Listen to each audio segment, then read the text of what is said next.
আসসালামু আলাইকুম ৰহমতুল্লাহ। আশা কৰোঁ সকলো কুশলে আছে। আমাৰ NEPs আৰু আস্ক ইছলামিক জন, ইছলামিক কুৱেশ্যন জন, এই দুটাৰ যৌথভাৱে কিছুমান প্ৰগ্ৰাম অৰ্গেনাইজ কৰি আছে অনলাইন। যোৱা শনিবাৰে আলোচনা এটা আছিল আৰু বিষয় আছিল যে সমাজ সংস্কৰণত যুৱ সমাজৰ ভূমিকা।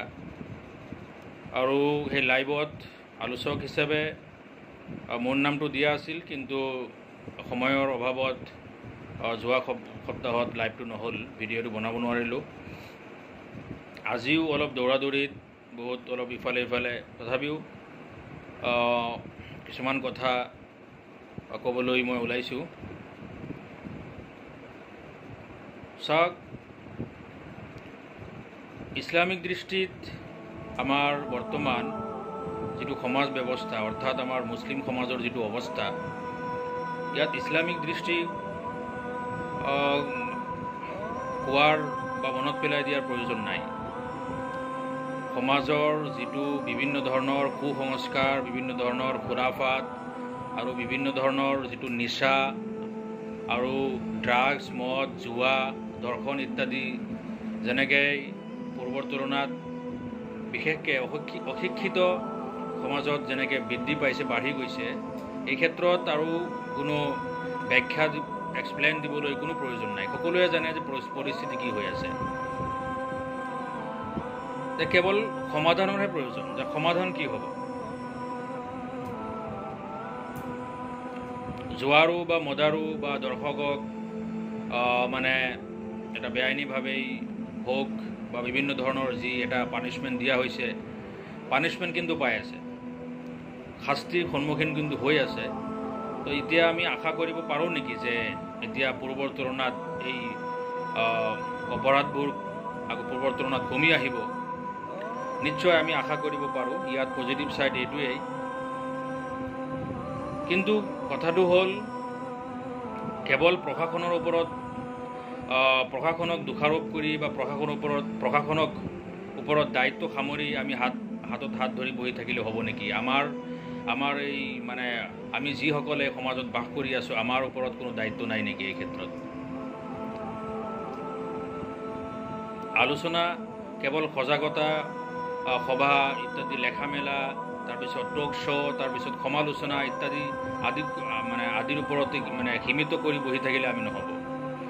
ইয়াক বিভিন্ন ধৰণৰ যি অপসংস্কৃতি আছে, কুসংস্কাৰ আছে, বিদাত আছে, বিভিন্ন ধৰণৰ যিটো অন্ধবিশ্বাস আছে, এই সকলোবোৰ সমস্যাক, সকলোবোৰ কুসংস্কাৰক মূল শিপা উঘালি পেলোৱাৰ চেষ্টা কৰিব লাগিব, প্ৰচেষ্টা কৰিব লাগিব আৰু তাৰ ব্যৱস্থাও কৰিব লাগিব। কেৱল প্ৰশাসনৰ আঘাত বহি থাকিলে নহ'ব। আৰু কাৰণ আপুনি যদি প্ৰশাসনক যদি ইয়াৰ কোনো আপুনি কমপ্লেইন কৰে, এই যে বৰ্তমান প্ৰশাসন ইয়াৰ ফলে আগ্ৰহীভাৱেই বা প্ৰশাসনে ইচ্ছা কৰিছে কাৰণেহে বিভিন্ন জেগাত কিছু এৰেষ্ট কৰিছে বা বিভিন্ন বেআইনীভাৱে এনকাউণ্টাৰ কৰিছে ইত্যাদি ইত্যাদি। কিন্তু যিসমূহ ঠাইত আপোনাৰ কেছ কৰাৰ পিছত, গোচৰ দিয়াৰ পিছতো প্ৰশাসনৰ গান লৰা নাই বা হৰকতত অহা নাই, কোনো ধৰণৰ কোনো একশ্যন লোৱা নাই, সেইবোৰ এৰিয়াৰ, সেইবোৰ অঞ্চলৰ কথা আপুনি কি ক'ব, আমি কি ভাবিম এইবিলাক বিষয়ে? কাৰণ আমি জানো প্ৰশাসন, বহু ঠাইৰ প্ৰশাসন এই ডাঙৰ ডাঙৰ মদাৰু, ডাঙৰ ডাঙৰ জুৱাৰু বা ডাঙৰ ডাঙৰ যিটো গেং আছে, এই গেংবোৰৰ লগত তলে সিহঁতে হাত মিলোৱা আছে, সিহঁতে কিবা এটা পাৰ্চেণ্টেজ পাই থাকে। গতিকে আৰু বিভিন্ন জেগাত পক্ষপাতো লোৱা দেখা যায়, জাতিৰ নামতেই হওক, ধৰ্মৰ নামতেই হওক, বিভিন্ন ধৰণৰ পক্ষপাতিত লিপ্ত হৈছে। গতিকে আমি প্ৰশাসনৰ আশা কৰি বহি থাকিলে একেবাৰেই মুঠেই নহ'ব। এতিয়া আমি চাব লাগিব যে কেইধৰণৰ দায়িত্ব, কোনে দায়িত্ব পালন কৰিব পাৰিব এই সমাজ সংস্কৰণত বা বিভিন্ন ধৰণৰ অপৰাধমুক্ত সমাজ গঠন কৰিবলৈ, কাৰ ওপৰত এই দায়িত্ব। মই অতি চমুকৈ এই কেইটামান পইণ্ট আলোচনা কৰি মই আজিৰ এই আলোচনা শেষ কৰিব বিচাৰিছোঁ। কাৰণ দীঘলীয়া হ'লেই দৰ্শকসকলে আলোচনা চাবলৈ বা শুনিবলৈ বহুত টান পায়, সময়ৰো অভাৱ। তো প্ৰথম দায়িত্ব হ'ল ব্যক্তিগত দায়িত্ব হ'ল প্ৰথম। প্ৰত্যেকজন ব্যক্তি ইয়াৰ বাবে দায়ী আৰু এই ক্ষেত্ৰত নিজৰ দায়িত্ব পালন কৰিব লাগিব। ব্যক্তিগতভাৱে দায়িত্ব মানে প্ৰথম হ'ল আপোনাৰ কোন ব্যক্তি নিজৰ ব্যক্তিগতভাৱে নিজৰ দায়িত্ব পালন কৰিব লাগিব, কোন ব্যক্তিৰ বাবে এই কথা। প্ৰথম হ'ল অভিভাৱক সমাজ, গাৰ্জেন সমাজ, যিসকল গাৰ্জেন আছে, ল'ৰা ছোৱালীৰ গাৰ্জেন, যুৱক যুৱতীৰ গাৰ্জেন। প্ৰথমে হ'ল কি, অভিভাৱকসকলে সেই যুৱকজনে বা যুৱতীজনে নিজৰ ল'ৰাই বা নিজৰ ছোৱালীজনে সংগী নিৰ্বাচনত গুৰুত্ব দিব লাগিব। কেনেকৈ কোন ধৰণৰ ফ্ৰেণ্ডৰ লগত উঠা বহা কৰে, কোন ধৰণৰ ফ্ৰেণ্ডৰ লগত ঘূৰা ফুৰা কৰে, কোন ধৰণৰ সংগী বা বন্ধুবৰ্গৰ লগত চলা ফুৰা কৰে, এইবোৰ গাৰ্জেনে চাব লাগিব। আৰু এই নিৰ্বাচনৰ ক্ষেত্ৰত গাৰ্জেনে উপদেশ পৰামৰ্শ দিব লাগিব বা বাধা প্ৰয়োজন কৰি নিৰ্দেশনা দিব লাগিব, বাধাও দিব লাগিব যে অমুক ফ্ৰেণ্ডজন ভাল নহয়, গতিকে অমুক সংগীজন ভাল নহয়, গতিকে তুমি ফ্ৰেণ্ড এটা ভাল বন্ধু নিৰ্বাচন কৰা। গতিকে এই ক্ষেত্ৰত গাৰ্জেন ষ্ট্ৰিক্ট হ'ব লাগিব।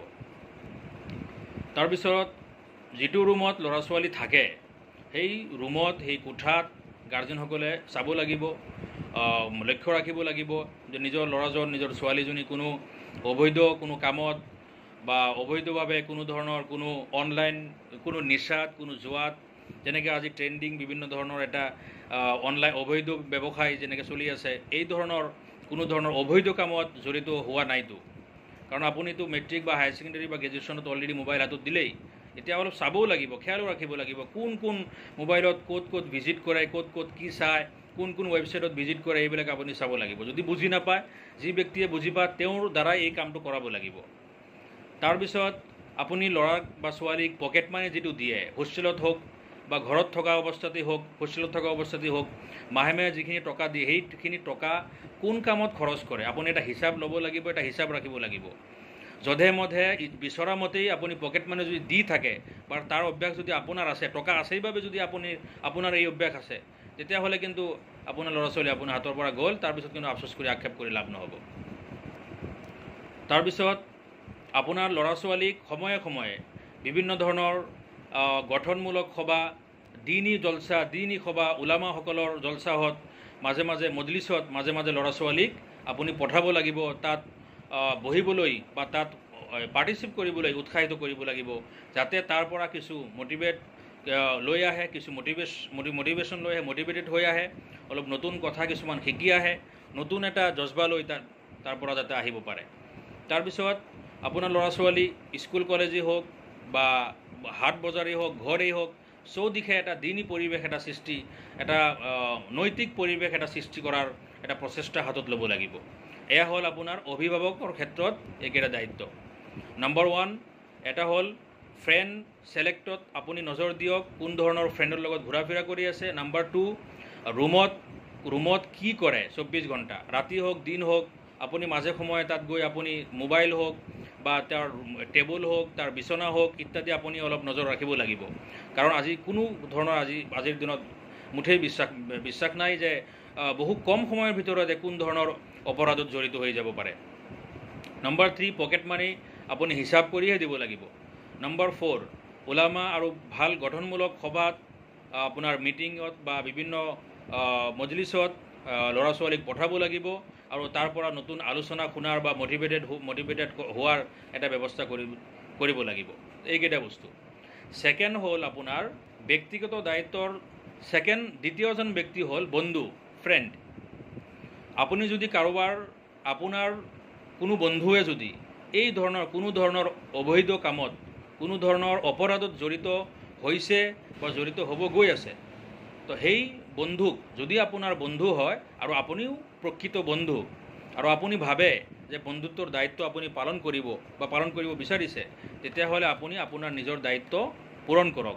আপুনি তাক সঁহাৰি নজনাই, তাৰ উদ্ভণ্ডালিক, তাৰ ভণ্ডামিত আৰু তাৰ অপৰাধত সমৰ্থন নজনাই আপুনি তাক সতৰ্ক কৰিব লাগিব, তাক বুজাব লাগিব বা অভিভাৱকক সহযোগ কৰিব লাগিব এই ক্ষেত্ৰত, তাক নাকি লগাবলৈ।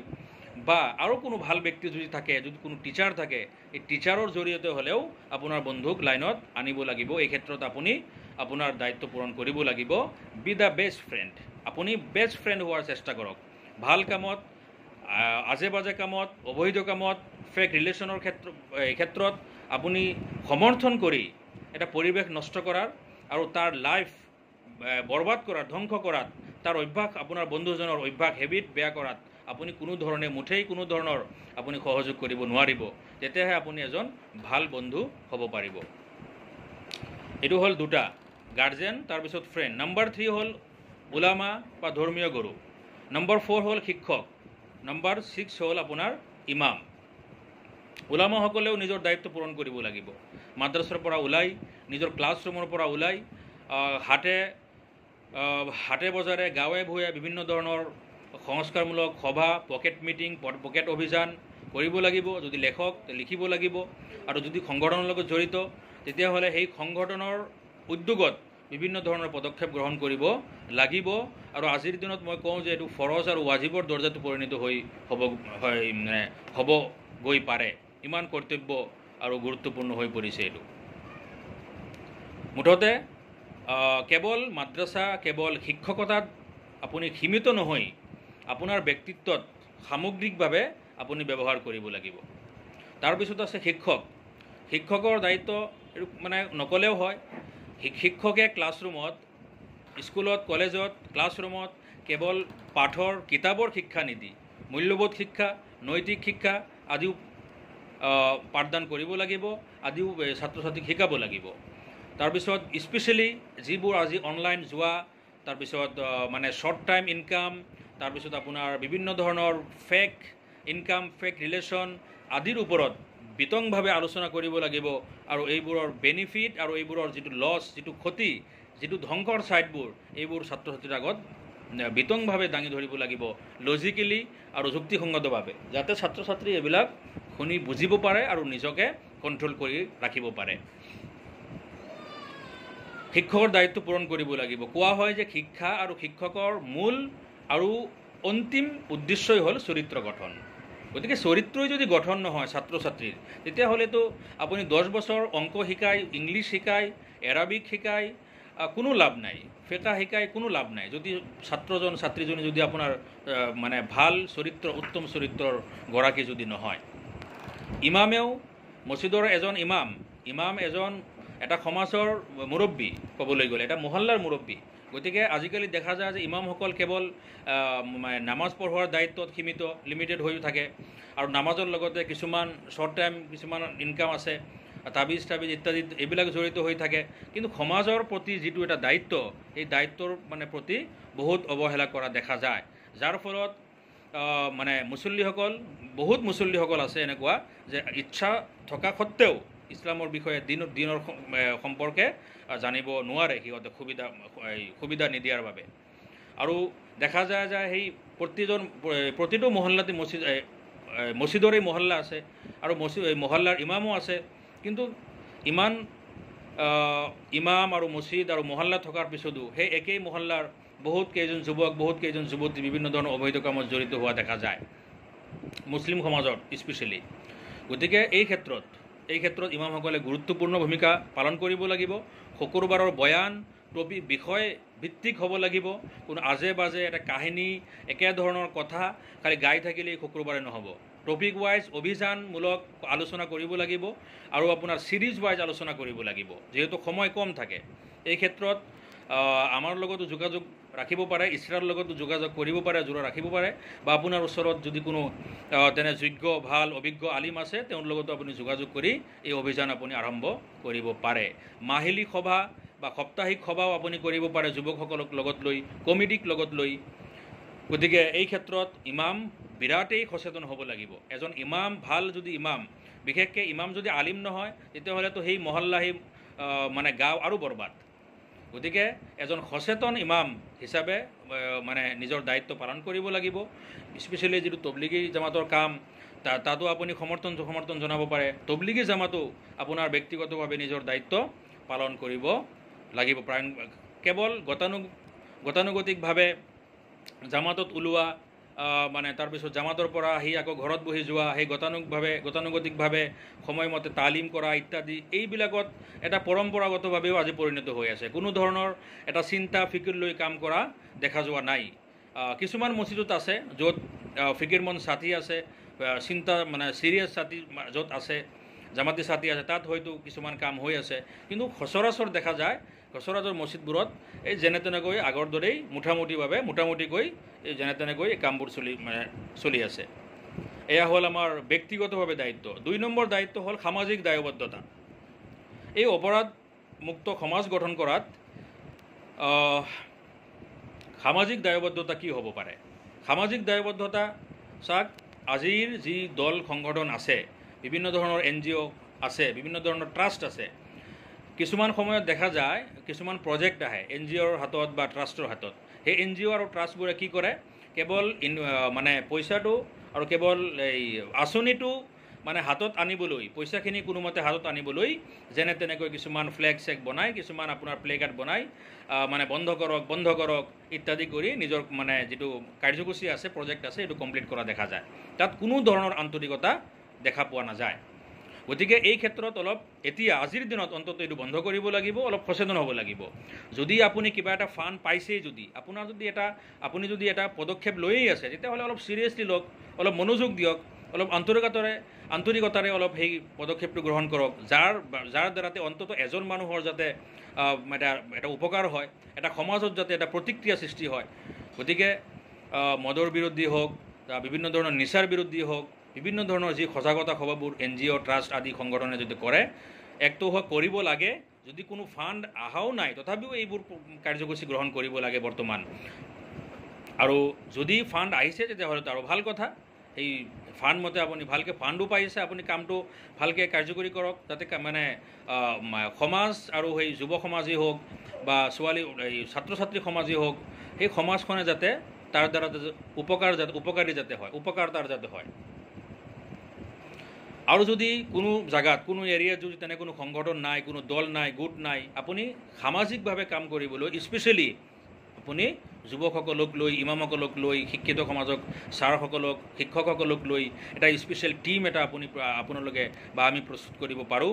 আৰু সেইমতেই আপোনাৰ সেই টীমে সেই সাংগঠনিকভাৱে বা দলবদ্ধভাৱে সমাজত অভিযান এটা প্ৰতিটো সমাজত দলবদ্ধভাৱে বা সামাজিকভাৱে এটাকৈ অভিযান বৰ্তমান আৰম্ভ কৰিব লাগিব।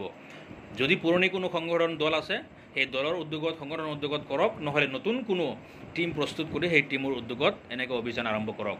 মাজে মাজে সভা সমিতি কৰা, সজাগতা কৰা, ডাঙৰ কোনো প্ৰগ্ৰাম কৰি দিয়া, লাখ টকা খৰচ কৰি প্ৰগ্ৰাম কৰি দিয়া, এইটো এটা অস্থায়ী, তাৰ কোনো বেনিফিট কোনো বেনিফিট ফাইদা কোনো নহ'বও পাৰে।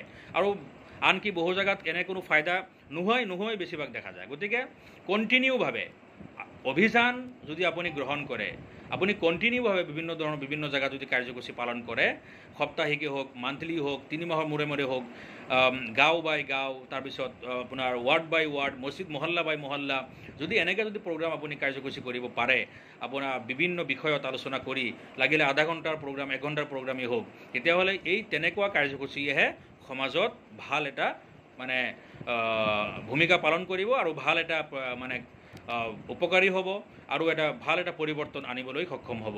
এনেকুৱা যদি কাৰ্যসূচী ল'ব পাৰে, গ্ৰহণ কৰিব পাৰে। তাৰপিছত মছজিদৰ সামাজিক দায়িত্বত আৰু এটা দায়িত্ব আছে, মছজিদৰ যিটো কমিটি আছে, মছজিদ কমিটি, এই মছজিদ কমিটিবোৰে অলপ চাথ দিব লাগিব। মছজিদ কমিটিয়ে মছজিদৰ ইমামক অলপ সক্ৰিয় কৰি ৰাখিব লাগিব। কিছুমান মছজিদত দেখা যায় যে কিছু যুৱকসকলে যদি চেষ্টাও কৰে, মছজিদৰ মুৰব্বীয়ে বা আপোনাৰ মছজিদৰ যিটো প্ৰেচিডেণ্ট ছেক্ৰেটাৰী থাকে, তাক আৰু ডিমটিভেট কৰা দেখা যায়। সেই প্ৰচেষ্টাক আৰু দমন কৰা দেখা যায়, সেই প্ৰচেষ্টা বন্ধ কৰাহে দেখা যায়। যে এনেকুৱা লাগে যে এই যুৱকসকলে যদি দলবদ্ধভাৱে যদি কোনো কাম কৰি লয়, কোনো অভিযান, কোনো এনেকুৱা যদি ভাল কোনো সামাজিক যদি কোনো পদক্ষেপ গ্ৰহণ কৰি লয়, তেতিয়াহ'লে সিহঁতৰ মূৰত হাতৰ কোব পৰিব, এনেকুৱা দেখা যায়। আৰু সিহঁতৰ যিটো মুৰব্বীগিৰি আছে, মাতাব্বৰীগিৰি আছে, সেইটো মানে দূৰ হৈ যাব আৰু সেইটো বন্ধ হৈ যাব, এনেকুৱা ভাৱ হয়, এনেকুৱা দেখা যায়। গতিকে এইবোৰ চিন্তা, এই মানসিকতা পৰিত্যাগ কৰিব লাগিব। মুৰব্বী সমাজৰ আপুনি যদি নিজে নোৱাৰে, আপোনাৰ সময় নাই, তেতিয়াহ'লে আপুনি যুৱকসকলক এনকাৰেজ কৰক, সিহঁতক আপুনি উৎসাহিত কৰক। আপুনি দমনীয় যিটো স্বভাৱ, সেই দমনীয় স্বভাৱটো এৰি আপুনি যুৱকসকলক উৎসাহিত কৰক, সিহঁতক প্ৰেৰণা দিয়ক, সিহঁতক আগত আনক, আৰু এইবোৰ কাম বৰ্তমান কৰিবলৈ, কাৰণ যুৱক সমাজেহে যুৱকসকলক আকৰ্ষণ কৰিব পাৰিব বা মছজিদলৈ আনিব পাৰিব বা ভাল ভাল প্ৰগ্ৰামত আনিব পাৰিব। আপুনি মুৰব্বী সমাজকহে আনিব পাৰিব। গতিকে কথাৰো চিৰিয়াছলি ল'ব মছজিদ কমিটিবোৰে, আৰু যুৱকসকলক এজন যুৱকে আৰু এজনৰ দ্বাৰাই যিকোনো অভিযান আৰম্ভ হ'ব পাৰে। তাৰপিছতে লাহে লাহে আহি থাকিব সেই টীম আৰু সেই দল ডাঙৰ হৈ থাকিব, সেই অভিযান ডাঙৰ হৈ থাকিব। এয়া হ'ল আপোনাৰ মছজিদ কমিটিৰ দায়িত্ব আৰু কৰ্তব্য। তাৰপিছত এই সৰু সুৰা, মই আগতে ক'লোঁ, সৰু সুৰা কামে সৰু সুৰা সভা, সৰু সুৰা মিনছ আপোনাৰ মাজে মাজে সভা, মাজে মাজে আপোনাৰ মছজিদ ভৰ্তি কৰি মানে কোনো সভা পাতা, তাৰপিছত ধৰ্মীয় সভা কৰা, এই যে ছিজন আহি আছে, লাখ লাখ টকা খৰচ কৰি এনেধৰণৰ সভাই সমাজত কোনো ধৰণৰ পৰিৱৰ্তন কৰিব নোৱাৰিব। 1% 2% ক'ৰবাত কৰিব পাৰে, 98%ই নোৱাৰিব। গতিকে ইয়াতকৈ বেটাৰ হ'ল এটা নিৰ্দিষ্ট চিন্তা, নিৰ্দিষ্ট টাৰ্গেট, আপোনাৰ দীঘলীয়া সময় লৈ অভিযান আৰম্ভ কৰক। সকলো সংগঠনে, সকলো দলে, আপোনাৰ ওলামাসকলৰে হওক, ছাত্ৰ সমাজৰে হওক, মছজিদ কমিটি হওক, জামাতৰ হওক, সকলোৱে মিলি এটাকৈ টীম প্ৰস্তুত হ'ব লাগে ইছলাহ মুআশ্বাৰা বা সমাজ সংস্কাৰৰ নামত, আৰু সেইমতেই অভিযান আৰম্ভ কৰিব লাগিব। অভিযান নহ'লে এইবিলাকৰ কাম নহ'ব, কেতিয়াও বন্ধ নহ'ব। এই যে অলপ হুলস্থুল হৈছে, অলপ চৰ্চা হৈছে, কিন্তু এতিয়া আকৌ সেই চৰ্চা বন্ধ হৈ গৈছে, আকৌ হয়তো সেইবোৰ কামত লিপ্ত হৈ যাব। সেই অপৰাধীবোৰ কিছুদিনহে ঠাণ্ডা হৈ থাকে, আকৌ নিজৰ কামত মানে লিপ্ত হৈ যাব। তাৰপিছত শেষ পইণ্টটো আহোঁ যে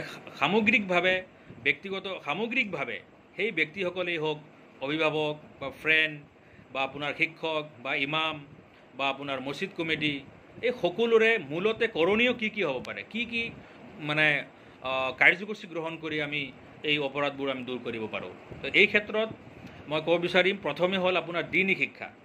দ্বীনী শিক্ষাৰ ক্ষেত্ৰত ইনকাৰেজ কৰিব লাগিব। মছজিদে যিটো আপোনাৰ সুবাহী মক্তব আছে, তাক শক্তিশালী কৰিব লাগিব। আৰু যদি ক'ৰবাত সুবাহী মক্তব নাই, আমাৰ ইছলাৰ আণ্ডাৰত যিটো দিনিয়াত ফাউণ্ডেশ্যন কোৰ্চ আৰম্ভ কৰা হৈছে, ইতিমধ্যে গুৱাহাটীত আৰম্ভ হৈছে, অনলাইনো আৰম্ভ হ'ব গৈ আছে। এই অনলাইনৰ কাৰণেই আপোনালোকে সেই ব্যৱস্থা লগৰবোৰক কৰি দিয়ক। আৰু যদি আপোনাৰ ডিষ্ট্ৰিক্টতো কৰিব বিচাৰে, তেনেকৈ কোৰ্চ আপুনি আৰম্ভ কৰক। যিসকলৰ সুবাহী মক্তবৰ বয়স পাৰ হৈ গৈছে, সেইসকল সেই কোৰ্চটো হয়তো সুবাহী মক্তবত পঠাওক। আৰু যদি টিউশ্যন ইত্যাদিৰ কাৰণে শ্বেডিউল বহুত টাইম নাথাকে, তেতিয়াহ'লে সেই কোৰ্চ কৰিবলৈ আপুনি ব্যৱস্থা কৰি দিয়ক। বহুত ইজিলি সেই কোৰ্চটো কৰি মাত্ৰ 80 দিনত আপোনাৰ কোৰআন শিক্ষাৰ পৰা আদি কৰি দীন ইছলামৰ যিটো আপোনাৰ প্ৰাথমিক শিক্ষা, সেইখিনি শিক্ষা অৰ্জন কৰিব পাৰিব। আপোনাৰ য'ত উত্তম চৰিত্ৰ গঠন এই আদি কৰি বিভিন্ন ধৰণৰ নিচা, বিভিন্ন ধৰণৰ বদঅভ্যাস, কুসংস্কাৰ, এইবোৰৰ বিষয়ে মানে সকলোৰে মানে সজাগ কৰা হয়, আৰু যুক্তিসংগতভাৱে বা কোৰআন আৰু হাদিছৰ দৃষ্টিত আলোচনা কৰি সকলোৰে চকু মানে খুলি দিয়া হয়, যাতে সকলোৱে যাতে নিজৰ জীৱনত যাতে এটা আপোনাৰ দুয়ো জগতত যাতে সফলতা অৰ্জন কৰিব পাৰে, তাৰ ব্যৱস্থা কৰি দিয়া হয়। তাৰপিছত আপোনাৰ 2 নম্বৰ হ'ল ব্যাপক জাগৰণ সৃষ্টি কৰিব লাগিব। আৰু ব্যাপক জাগৰণ আপোনাৰ অভিযানৰ দ্বাৰাহে সম্ভৱ হ'ব, মাজে মাজে কেতিয়াও সম্ভৱ নহয়। এই ক্ষেত্ৰত মই ইতিমধ্যে আলোচনা কৰিলোঁ, ইতিমধ্যে কোৱা হৈছে। এইটো মছজিদত নিৰ্দিষ্ট বিষয় লৈ সেই টীম গঠন কৰি, সেই কমিটি গঠন কৰি প্ৰত্যেক মছজিদে মাহৰ মূৰত হওক, 3 মাহৰ মূৰত হওক বা সপ্তাহেই হওক, নিৰ্দিষ্ট বিষয়ত এটাকৈ আপোনাৰ সভা আয়োজন কৰিব লাগিব। তাৰ কেৱল কাহিনী আৰু কেৱল কোনো উদ্দেশ্যহীন, লক্ষ্যহীনভাৱে সভা সমিতি মানে কৰিলে হয়তো সভা এটা হৈ গ'ল, কিবা এটা আলোচনা এটা হৈ গ'ল, তাৰ বিশেষ কোনো ফাইদা মানে নহ'ব আজিৰ দিনত। তাৰপিছত শুকুৰবাৰৰ বয়ানৰ কথাও মই ক'লোঁ। শুকুৰবাৰৰ বয়ানৰো ফাইদাও ব্যাপক। শুকুৰবাৰ যদি ইমাম চাহেবে যদি নিৰ্দিষ্ট বিষয়ৰ ওপৰত প্ৰত্যেক শুক্ৰবাৰে এটা বিষয় যদি আপোনাৰ অধ্যয়ন কৰি যুক্তিসংগতভাৱে হাদিছকৰণৰ দৃষ্টিত যদি আপোনাৰ এটা বিষয়ত বিতংভাৱে আলোচনা যদি কৰে, এটা দিনত আপোনাৰ একেবাৰে নামাজ, ৰোজা, হজ আদি কৰি 4-5টা বিষয়ত আলোচনা কৰি দিলে এনেকৈ নহ'ব। যদি আপোনাৰ যিদিনা মদৰ ওপৰত আলোচনা কৰি আছে, তো মদৰ ওপৰতেই আধা ঘণ্টা আলোচনা কৰিব লাগিব। তাৰ মানে কি কয়, অলপ বেনিফিটো আছে, যেনেকৈ আপোনাৰ কোৰআনত হাদিছত কোৱা হৈছে, কিন্তু বেনিফিটতকৈ উপকাৰতকৈ তাৰ অপকাৰ বেছি। গতিকে তাৰ লছটো কি, আপোনাক কেনেকৈ এৰিব পাৰিব, আপোনাৰ কিয় নেৰে, এই বিভিন্ন ধৰণৰ আলোচনা ডিটেইল দি আঁতিগুৰি মাৰিহে আলোচনা কৰিব লাগিব, যাতে প্ৰত্যেকে ৰগে যাতে আলোচনাখিনি সোমাই যায়, এনেধৰণৰ আলোচনা কৰিব লাগিব। তাৰপিছত আপোনাৰ ধৰ্মীয় সভাত নিৰ্দিষ্ট বিষয়ত বয়ান, এই যে আপোনাৰ সুৰ দি মধুৰ সুৰত বিভিন্ন ধৰণৰ আপোনাৰ কোনো উৎস চনদ নোহোৱা কোনো কাহিনী কৈ বিভিন্ন ধৰণৰ আপোনাৰ আলোচনা বিলোচনা কৰা, সভা সমিতি বক্তা কৰা, এইবিলাকৰ বক্তৃতা দিয়া, বক্তাসকলৰ মানে পেছাগতভাৱে যিবিলাক মানে বয়ান, এইবিলাকৰ পৰিৱৰ্তে আপোনাৰ নিৰ্দিষ্ট লক্ষ্য আৰু নিৰ্দিষ্ট উদ্দেশ্য লৈহে আলোচনাৰ ব্যৱস্থা কৰিব লাগিব। গতিকে এয়া হ'ল আমাৰ কৰণীয়। আৰু শেষত স্কুল কলেজত মই ক'লোৱেই, স্কুল কলেজৰ মানে উদ্যোগতো বিভিন্ন ধৰণৰ সজাগতামূলক সভা, বিভিন্ন ধৰণৰ কাৰ্যসূচী অৱলম্বনেৰে পালন কৰিব লাগিব, বিভিন্ন ধৰণৰ কাৰ্যসূচী গ্ৰহণ কৰিব লাগিব, যাতে যি ল'ৰা ছোৱালী, যি ছাত্ৰ ছাত্ৰী কলেজৰ পঢ়ি আছে বা স্কুলত পঢ়ি আছে, সেইসকল বাহিৰৰ কোনো প্ৰগ্ৰামত, বাহিৰৰ কোনো সভা সমিতিত অংশগ্ৰহণ নকৰিলেও, পাৰ্টিচিপেট নকৰিলেও, সেই শিক্ষাখিনি যাতে ক্লাছৰুমত, কলেজৰ ক্লাছতেই বা স্কুলৰ ক্লাছতেই সেই শিক্ষাখিনি যাতে পায়। আপোনাৰ স্কুলত কলেজত যদি সেই আলোচনা কৰা মানুহ নাই, নৈতিক আলোচনা কৰা, মূল্যবোধ শিক্ষা আলোচনা কৰা, দিনী আলোচনা কৰা যদি মানুহ নাই, তেতিয়াহ'লে আমাৰ লগত যোগাযোগ কৰক, ওলামাসকলৰ লগত যোগাযোগ কৰক, আমি মানুহ দিম। আৰু সাপ্তাহিক, মাহিলী এই ধৰণৰ প্ৰগ্ৰাম আপুনি মানে কণ্টিনিউভাৱে ৰাখক, এটা নিৰ্দিষ্ট টপিকত আলোচনা কৰিবলৈ। কাৰণ আপুনি জানে, আপোনালোকে কয়, কলেজৰ শিক্ষক সকলোৱে কয়, সকলো শিক্ষক সমাজে কয় যে কিতাপৰ পঢ়া নহয়, কিতাপৰ শিক্ষাই শিক্ষা নহয়। বাহিৰৰ যিটো নৈতিক মূল্যবোধ শিক্ষা, এই মূল্যবোধ নৈতিক শিক্ষাটো আজিৰ দিনত কিতাপত নোহোৱাই হৈছে। কিন্তু কিতাপৰ পৰা নাইকিয়া হ'লেই নহ'ব, জীৱনত সেই শিক্ষা আনিব লাগিব, সেই শিক্ষাৰ ব্যৱস্থা যেনেকৈ নহওক কৰিবই লাগিব। তেতিয়াহে আমাৰ সমাজখন, আপোনাৰ সমাজখন দুৰ্নীতিমুক্ত হ'ব, ভ্ৰষ্টাচাৰমুক্ত হ'ব, মদমুক্ত হ'ব, জুৱামুক্ত হ'ব, তাৰপিছত দৰ্শনমুক্ত হ'ব, কুসংস্কাৰমুক্ত হ'ব, অপৰাধমুক্ত হ'ব। আৰু এনেকৈ আমি আমাৰ সমাজখন অপৰাধমুক্ত সমাজ হিচাপে আমি গঠন কৰিব পাৰিম। গতিকে কম সময়ৰ ভিতৰত এইখিনি মোৰ আলোচনা কৰিব লগা আছিল। প্ৰায় আধা ঘণ্টা হৈ গ'ল। ইয়াতকৈ বেছি আৰু সময় হ'লে হয়তো বহুতে নুশুনিব বা আলোচনাখিনি নাচাব। যদি কোনো টপিকত, যদি কোনো বিষয়ত ডিটেইল কোনো আলোচনাৰ প্ৰয়োজন হয়, তা আপোনালোকে কমেণ্ট কৰিব বা পেজত বা ৰিপ্লাই কৰি আপোনালোকে জনাব। ইনশাআল্লাহ পৰৱৰ্তী আলোচনাত এই বিষয়ে আমি বিতংভাৱে আলোচনা কৰিম। আশা কৰোঁ সকলোৱে যদি ক'ৰবাত কোনো পইণ্ট, কোনো কথা যদি কোনোবা সংযোগ কৰিব আছে, তা আপোনালোকে সেইটো নিজেই অলপ আলোচনাক ভাবি সংযোগ কৰি ল'ব। কম সময়ৰ ভিতৰতেই সকলো কথা সামৰি লোৱা সম্ভৱ নহয়, হয়তো নিশ্চয় ক'ৰবাত কোনো কথা ৰৈ যাব পাৰে। তাৰ বাবে মানে ক্ষমাৰ প্ৰাৰ্থী। আৰু আজিৰ আলোচনাৰ পৰা মই এতিয়া বিদায় লৈ আছোঁ। ধন্যবাদ। আসসালামু আলাইকুম ওয়া ৰাহমাতুল্লাহ।